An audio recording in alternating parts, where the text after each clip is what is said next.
problem. So you guys were awesome. You went and looked at this chart and did everything already. So good.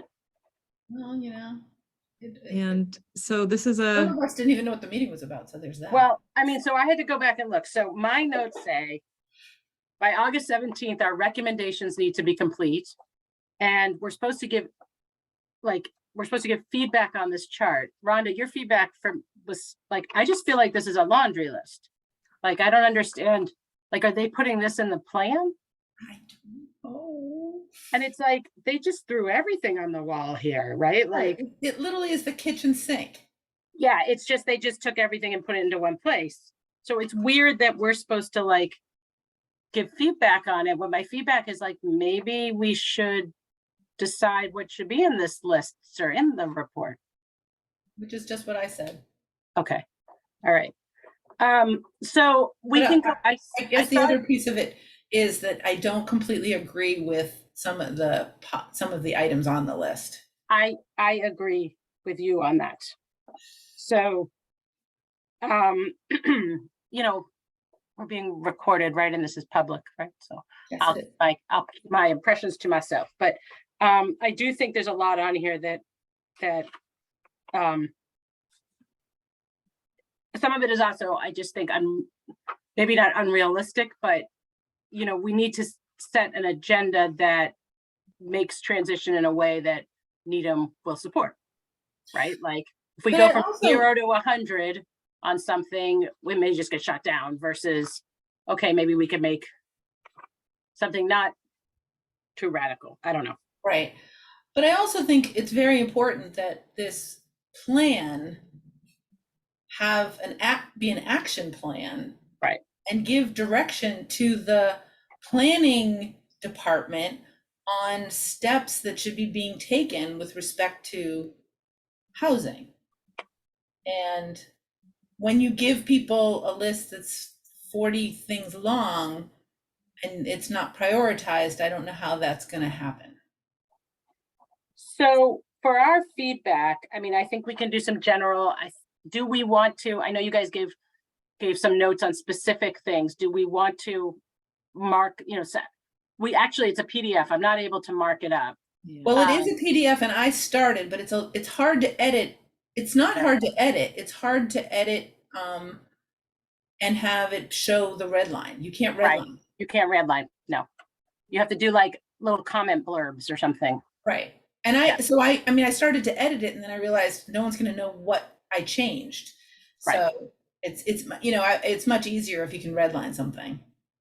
So do we request a document we can redline, or do we just say number 32, you should change this, number 45, you should change this? Well, how do we want to give feedback? I think, well, I put mine in writing. Yes, I saw that. And Helen, you did as well. So I can combine those and send them in, and with that, whatever we can discuss what we think. I guess we could come up with what we think should be the action items, the things that the three of us care about the most. And then we could comment, like I made some comments about the ADUs and the other things. I mean, I guess in general, my concern about the tone of the document was what I put in there, which is that it feels like we're opening up certain parts of the town to a lot of opportunity for change, and other parts of the town, it will probably not happen. And I feel like that's not necessarily fair. And I think it's really easy for people who don't live in neighborhoods to say, ADUs, everyone should have an extra unit. Well, if we double the density or even add 20% to the density to these neighborhoods, without the proper guardrails, it's going to change the way that people live in those neighborhoods. So we just have to be careful. And I think we have to be incredibly careful to not incentivize more places getting knocked down because of the value of creating value on the property. So those are my concerns. You don't want to create an opportunity for somebody to put up two $1 million townhouses on a piece of property where there's $1 million or $800,000 house now. And the $800,000 house or the $700,000 house could be lived in, but a developer sees it and says, now I can build two houses, and knocks it down and builds two. Yep. So we just have to be careful. Yep.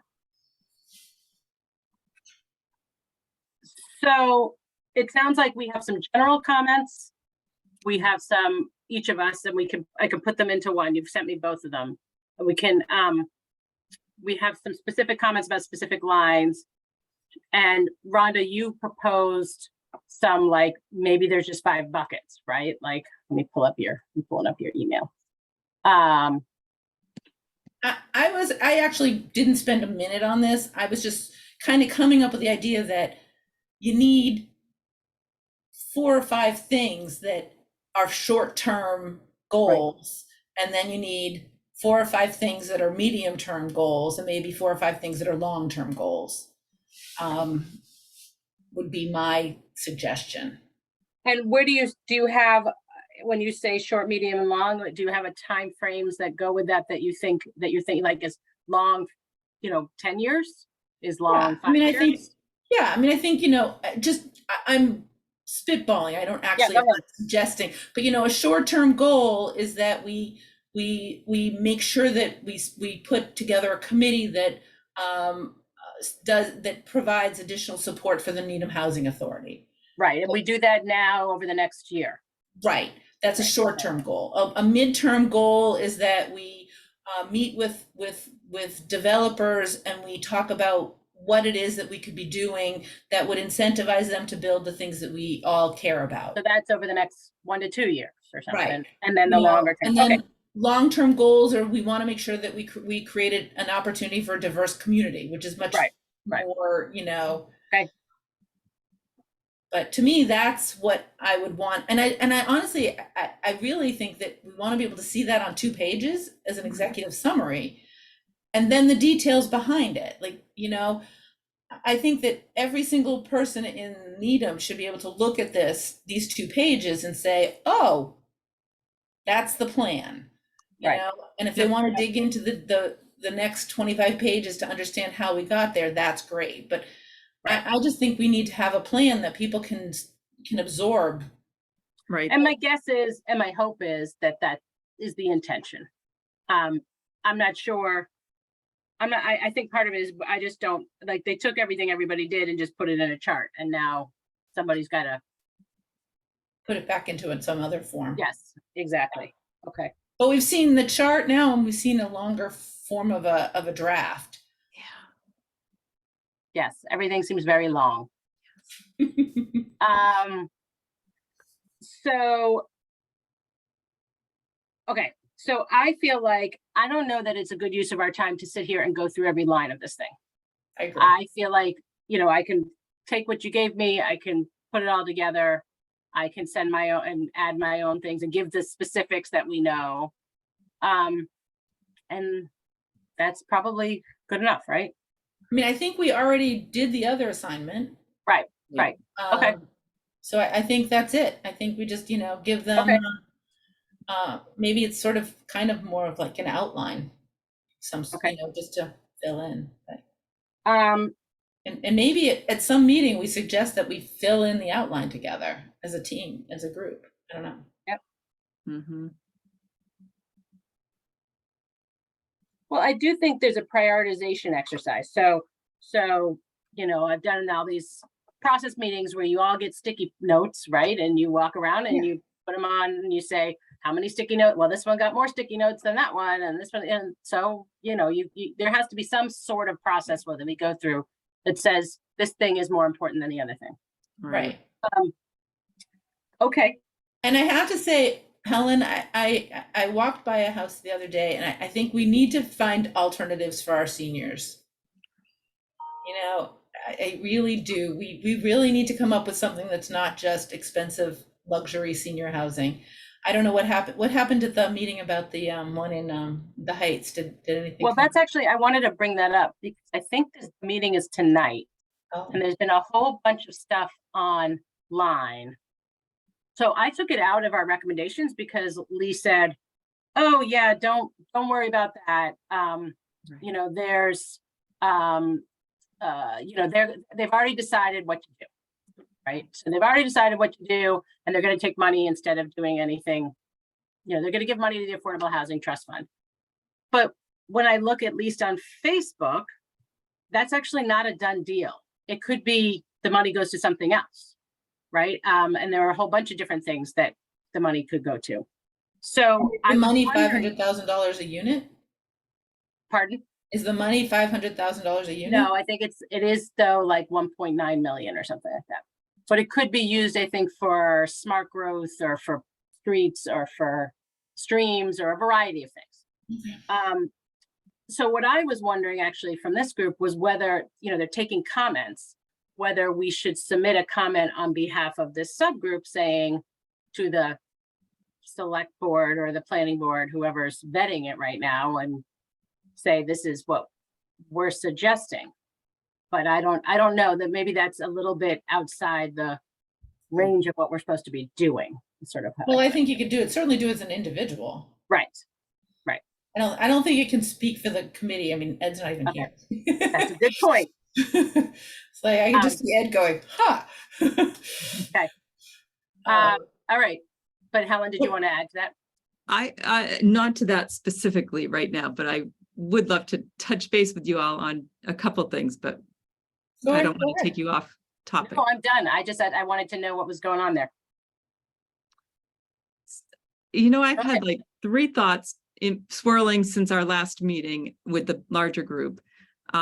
So one very granular and a couple larger picture things, but the very granular, just, you know, in our conversations about tear down and tear downs, tear down opportunities, I don't know what the zoning is in the town for 2-car garages. Like my brain keeps thinking that if more of the sort of the potential tear downs had 2-car garages, like they may not be as likely to be torn down. Like, I don't know if there are right now zoning that sort of disincentivizes people from putting up a 2-car garage, that like, if I could do that improvement to my little house, and I haven't looked into it, but so I'm just curious if you all happen to know if there's sort of a I think as rule. long as you have enough space and the zoning, you can put Okay. up, you can do another So garage. that's not really causing anything to be, because I keep thinking, okay, maybe that's why if more houses had 2-car garages, maybe they wouldn't just get torn down, but just a thought. Okay, Okay. Thank No, I you. mean, I think if a house has got enough room on the property, you should be able to put up a second garage if you have one already. all right, cool. Well, Design is always tricky, but. other Yes, than that- yes, all those other issues Yeah, are, we looked into putting another one on and just we'd have to get a variance. It was too close, you know, like there's just no space for it. yep. Okay, so that's probably, because I just kept thinking, you know, would that help disincentivize the tear downs? But okay, second thing here on my little list, just, you know, I heard in the last large group meeting the concept of maybe flipping the whole, like just having more rentals. And for me, I just keep thinking about how homeowners in Needham it's an amazing opportunity to own a home in Needham. And I keep thinking if we add more rental unit, and I know it's important to have a diversity of housing options. So I'm not opposed to having more housing options, but I just want us to think carefully about if we are adding lots more rentals, like you know, certain people are going to get wealthier because they're the owners of those properties, and the people renting, you know, it doesn't necessarily help people become homeowners. And so that's just a thought that's been swirling in my mind. There's lots of research about whether or not, you know, home ownership is the equity is what creates, you know, wealth, generational wealth. People can go, you can talk on either side of it. Yeah. Yeah, no, it's an issue. I mean, there's no answer. I mean, yeah, obviously rental allows a different demographic to live in the town. Exactly, and opens up opportunities for schools and all kinds of wonderful things. So I get, yeah, okay. But I was actually very surprised to hear Karen sort of say, yes, everything we do, it should be 80% rental and 20% home ownership, which is a radical It thing to is. propose. And that's, I think, where I was saying, I'm not sure that we can just tomorrow flip that switch. Right. So, Or do we want to? Like, Right. right. That's- So I mean, I I'm not think sure that we landed. I mean, the need may say that, but we also have to do it in a thoughtful way. right. Everything we do, we're gonna have to get past town meeting, and they're gonna, we have to do it in a way that's palatable and fits with the community. So, Right. Right. And the, Yeah, no, I think sometimes statements are made as though we've all agreed to them. And yeah, there is that. And I guess on the chart, my last point here was about the chart number 40, which says provide opportunities for some seniors who are overhoused and spending too much on housing to relocate to more affordable and less isolated settings, making their homes available to new families. So Yeah, so I don't know where that, like, I'm not, where did they cut, like, we didn't say that. So this is somebody's wish list too. Yeah. So it's just, yeah, so I guess I'm still. So that's a whole, I mean, I will say that's a whole genre of senior housing literature. I mean, that does exist, that people are living in houses that are bigger than they need to be, and they don't have an option for downsizing in a less expensive way. So that if you have a house that's worth $1 million, you can't downsize to a 2-bedroom apartment for a whole lot less than that same $1 million at the same kind of level of apartment that you want. So there is a whole group of, I mean, that's a whole issue of people wanting to take some of their equity out of their houses and not be house poor and live in an apartment. But, unless you move west or north or south, further away from this area, that's not actually an option for most people. Yep. So that was somebody, I mean, I think that's somebody's wish list, but it makes sense. I mean, there are people it is a discussion. Also, when we talked to the meeting, we showed the stats. We have a fair amount of people who are older adults who are very low income. They're living in their asset, and they don't, they could sell it, but they can't go anywhere. So do you solve that with an ADU in the backyard that they can move to? Maybe. Do you solve that with having an affordable senior housing somewhere in the property, or an affordable assisted living? Maybe. But well, that's why I was sad to hear that we weren't getting those 11 units. Yeah, me too. Because I think there's 50 people in town that would move to them. Yep. So I think that it is definitely an issue, but I think it's an issue across the board. Yes, if we made more rental housing that was available to them and accessible, then they might consider moving. Yep. But even a condo that they could afford. Right. Or buy-in or an entry fee of some sort that they can afford. I like that. Yeah. Yeah. And then the other one was a whole thing about, one of the comments was about giving up our preference on. That was very interesting.